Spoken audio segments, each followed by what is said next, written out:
Welcome to the subject of statistics for the class 11th English medium. The chapter is the first one, that is the collection of data.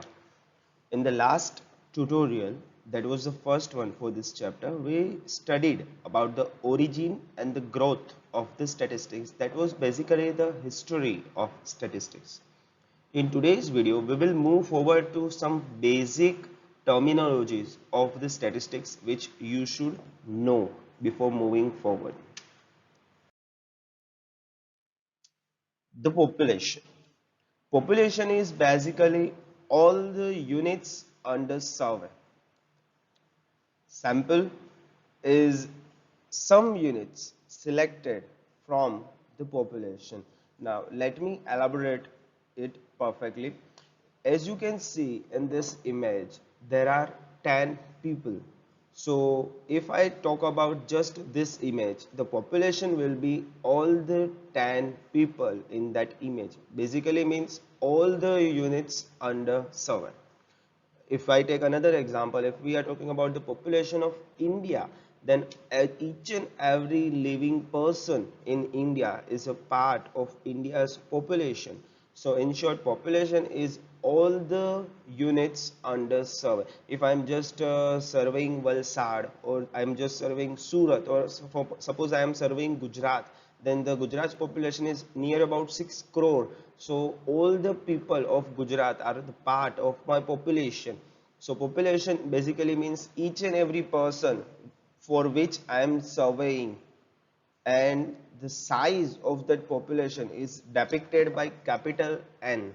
The size is the capital N. That means if in this image there are 10 people, so I will depict it as capital N is equal to 10. So capital N is the size of population. Here remember, population is the big value, sample is the small value, bigger values are denoted by capital letters, smaller values are denoted by smaller letters.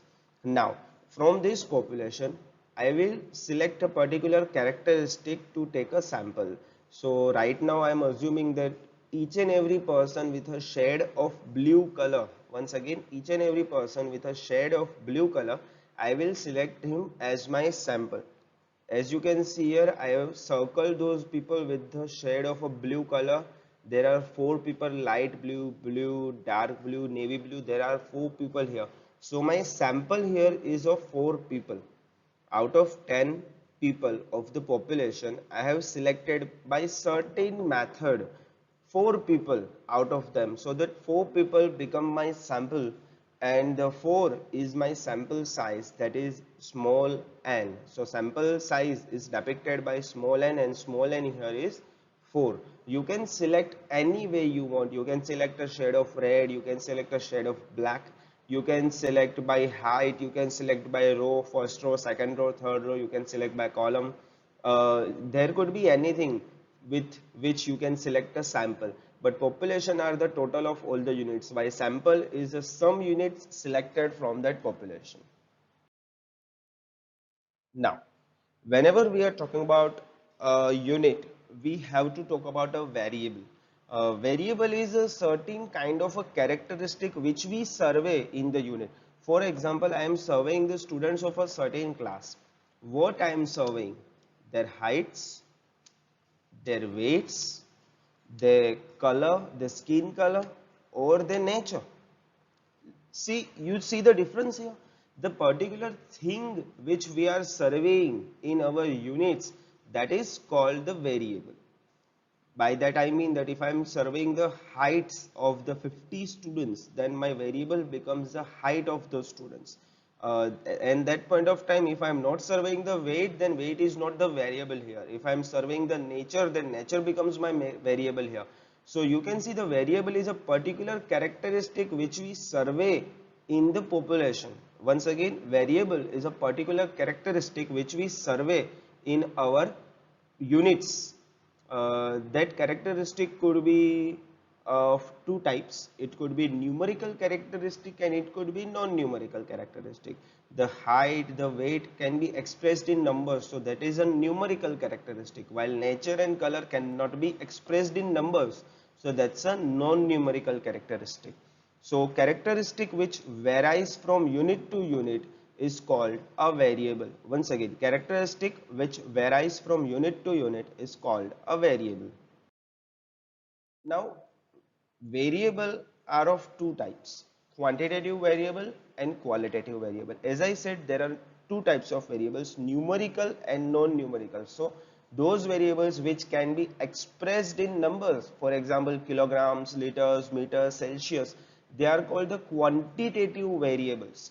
And those variables which cannot be expressed in numbers, rather than they are just an expression, those are known as the qualitative variables. So once again, the variable which could be expressed in numbers is called quantitative variable, and the variable which cannot be expressed in number is called qualitative variable.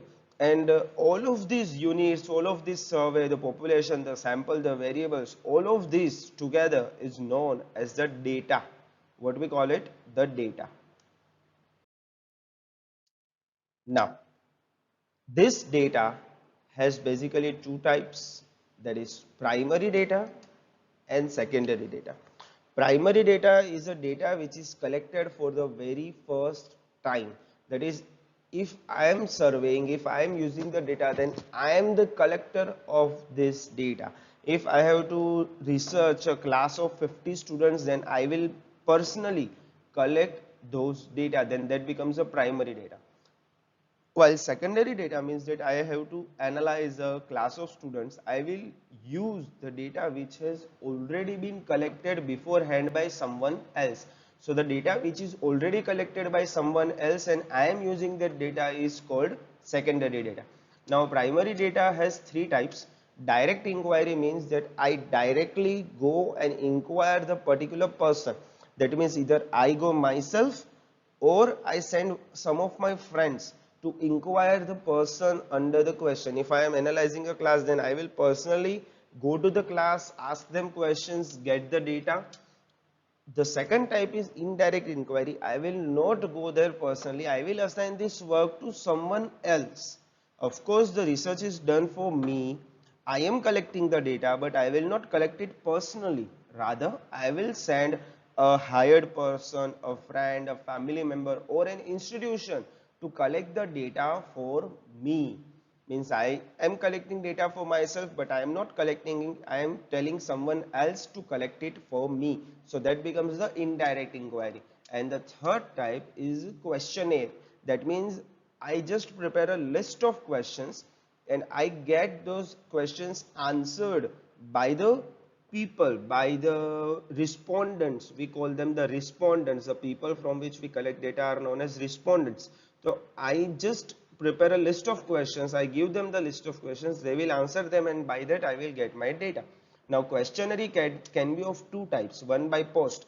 I stay at my home, just prepare the question, list of questions, and post them to the people, and those people will respond me by the post again. So I just have to stay at home, I don't have to go anywhere, and I will get my answers.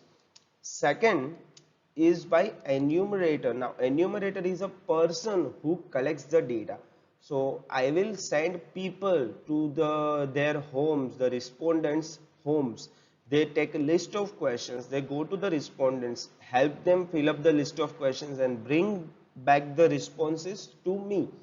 That means I have to send people, I have to hire the people, the enumerators, to collect the data for me. So questionnaire is there, but by post means no people are involved. By enumerator means people are involved. Now each and every one of those parts, these types of data, the collection of data will be explained in detail in the future slides. We will start with the primary data. Now primary data, as I have told you guys before, that primary data is the data which is collected for the very first time. As you can see here in these pictures, this is the picture of the population census conducted by Indian government each 10 years. The last one was in 2010-11. The next one is supposed to be 2020-2021. Let's see what happens due to this lockdown. So here in the population census, these people are enumerators, the workers, the government employees. They go to each and every home and they collect the data. They have the list of questions, they have all the records, they ask them the questions and they get the data. So that's a primary data that government collects it for the very first time. This is called primary data, the data which is collected by themselves for their own use. We collect the data for our own use. We don't use any ready-made data. We collect it the first time. So that's called the primary data. While the secondary data is a data which is collected from newspapers, journals or Google. As you can see here, newspapers, journals, it could be Google, it could be from government. That means I am not collecting the data, I am using the ready-made available data which has been collected by certain institutions, which has been collected by other people, ready-made directly. I am not doing anything, I am just sitting at my home and I am using the ready-made data for my purpose. For example, I want to check about the death rate of the Valsad city or the death rate of the India nation. I will just Google it and I will get the data directly. Death rate in each and every years, the birth rate in each and every years, every data is available on the Google by our government of India. I will directly use the data. So that is called the secondary data, the data which is not collected by me, which is collected by someone else, and I am using that data ready-made. The difference between the primary and the secondary data, the first difference, that primary data is obtained for the first time, it is original. Secondary is not original, but it is collected and we are reusing it. It is collected for the units under inquiry, primary data, while secondary data is just a copied data from the primary data.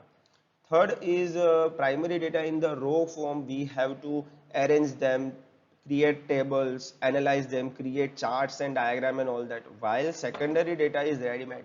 Already charts are available, tables, diagrams, everything is directly available for the secondary data because it was already collected by someone else. The fourth one, the collection of primary data requires large amount of money, time and energy because we have to go from places to places, people to people, ask them questions, collect the data, analyze the data. We need computer software, we need to hire employees, and it is very time consuming, tedious, difficult, and it needs a lot of money. While secondary data is simply Google it, something like that. The last difference, that primary data is most reliable, almost reliable, but I mean most reliable, because something which we do ourselves we can trust, but something which we are copying from someone else, we don't know whether we can trust the data or not. We have to be sure that the data which we are copying should be correct. What if the data itself is defective? In that case, we will not get any reliable correct answers from that. So my dear friends, that's the difference between primary and secondary data. In this tutorial I explained you guys about what is variable, what is population size, what is sample size, the quantitative, qualitative variables, numerical, non-numerical variables, the types of data collection, that is primary, secondary. Primary has direct, indirect, questionnaire, and questionnaire is by post and by enumerator, and the difference between primary and secondary data. Next time I will discuss in detail about this direct, indirect and questionnaire methods. So till then, stay tuned, stay home, stay safe.